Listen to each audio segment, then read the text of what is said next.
എന്തു മധുരമീ ഓർമ്മകൾക്ക്.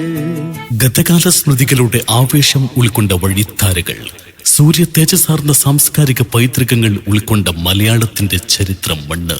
നാടിന്റെ ധമനികളിൽ അക്ഷരത്തിന്റെ അമൃതവള്ളികൾ പടർത്തിവിട്ട പ്രിയ വിദ്യാലയം. തിരമാലകളുടെ തീരം തഴുകുന്ന തയ്യിൽ നോർത്ത് കടപ്പുറം ഗവൺമെന്റ് LP സ്കൂൾ 79ാം വാർഷിക ആഘോഷം. ശ്രീമതി ബിന്ദു ടീച്ചർക്കുള്ള യാത്രയയപ്പ്, കൈകൊട്ടിക്കള മത്സരം, അങ്കണവാടി പിഞ്ചോമനകളുടെയും പൂർവ്വ വിദ്യാർത്ഥികളുടെയും രക്ഷിതാക്കളുടെയും വിവിധയിനം കലാമാമാങ്കം എന്നീ വൈവിധ്യമാർന്ന പരിപാടികളോടുകൂടി നിരവധി നവോന്നത വ്യക്തിത്വങ്ങൾ പങ്കെടുത്ത് 2025 ഏപ്രിൽ 5-ാം തീയതി ഇതിന്റെ സായാഹ്നത്തിൽ തയ്യിൽ നോർത്ത് കടപ്പുറം ഗവൺമെന്റ് LP സ്കൂൾ അങ്കണത്തിൽ പ്രൗഢമനോഹരമായി അരങ്ങേറും. മുഴുവൻ പ്രദേശവാസികളെയും വിദ്യാർത്ഥികളെയും പൂർവ്വ വിദ്യാർത്ഥികളെയും ഹൃദ്യമായി ക്ഷണിക്കുന്നു, സ്വാഗതം ചെയ്യും. ജാലകവാതിലൂടെ അന്ന് കണ്ട കിനാവുകളാ